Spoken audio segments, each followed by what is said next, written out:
Selamat datang di Kesatrian Muhammad Ijon Jambi, Pusat Pendidikan Pasukan Khusus. Lembaga yang melahirkan generasi prajurit Baret Merah yang bekerja dengan prinsip kehormatan sebagai dasar. Apakah sudah siap mental dan fisik Anda untuk mengikuti latihan komando?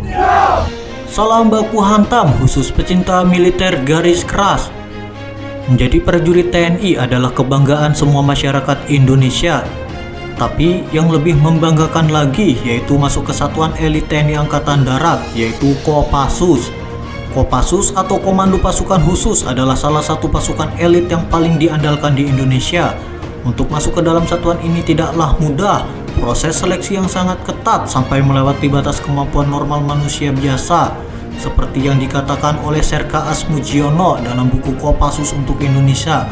Asmujiono mengatakan, kalau kamu pingin hidup lebih sengsara dari prajurit biasa, ya kamu masuklah Kopassus. Pasti kamu akan sengsara. Sengsara di sini dimaksudkan setiap calon anggota Kopassus akan menjalani siksaan terberat dalam hidupnya, seperti tawanan perang. Saking beratnya pendidikan Kopassus, setiap anggota Kopassus yang sudah lulus dan bergabung ke Satuan Baret Merah tidak akan ada yang mau mengulang lagi, meskipun ia diiming-imingi uang 1 miliar rupiah. Tidak ada satupun siswa yang sebelumnya bisa membayangkan hal-hal apa yang akan mereka hadapi sebagai calon prajurit Kopassus. Ternyata setelah mengikuti pendidikan Kopassus selama 1 bulan begitu berat dan ingin cepat-cepat menyelesaikan pendidikan ini. Lalu seperti apakah beratnya latihan Kopassus di TNI Angkatan Darat? Berikut videonya. Pendidikan Kopassus dijalani selama 7 bulan. Mereka akan menjalani pendidikan 2 tahap, yaitu tahap 1 dan tahap 2. Selama itu pula siswa tak bisa berhubungan dengan keluarga, kerabat, dan teman. Mereka juga tak mendapatkan hari libur. Sistem gugur diterapkan dalam pendidikan komando. Jika siswa gagal dan tidak kuat atau menyerah selama pendidikan, secara otomatis mereka akan diberhentikan dalam pendidikan. Jadi selama 7 bulan itu mereka akan sering berhadapan langsung dengan para pelatih di Batu Jajar, Situlembang, Cilacap, dan Nusa Kambangan. Beratnya latihan selama pendidikan komando. Siswa akan diberikan tahapan-tahapan pendidikan. Tahap-tahap itu seperti tahap basis, teori tentang kemampuan prajurit komando yang berisi ilmu medan, menembak, pengetahuan senjata ringan, dan pengetahuan demosili. Kemudian tahap gunung hutan. Tahap ini dimaksudkan agar prajurit memiliki kemampuan untuk beradaptasi dan mengatasi hambatan di gunung dan hutan. Latihan yang diberikan antara lain penjejakan atau anti penjejakan, survival, dan ilmu medan. Dan yang terakhir, tahap rawa laut. Tahap ini dimaksudkan agar prajurit mampu beradaptasi dengan medan rawa laut.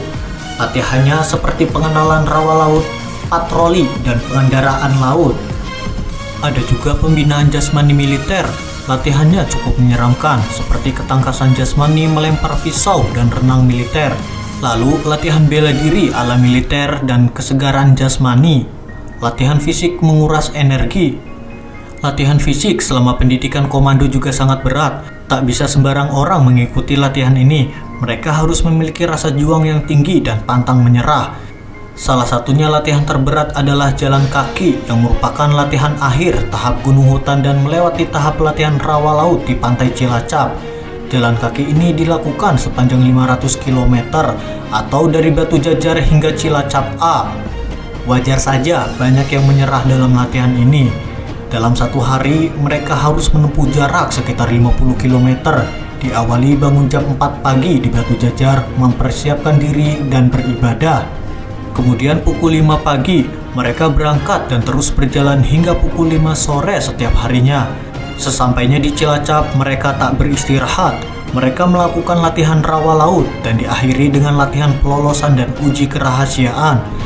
Latihan-latihan itu dianggap berat karena siswa selama 6 jam dianggap sebagai tawanan oleh pihak musuh dan terus mendapatkan deraan fisik sambil mempertahankan samaran yang diberikan. Apakah Anda ingin menjadi bagian dari anggota Kopassus? Silahkan baku hantam di kolom komentar.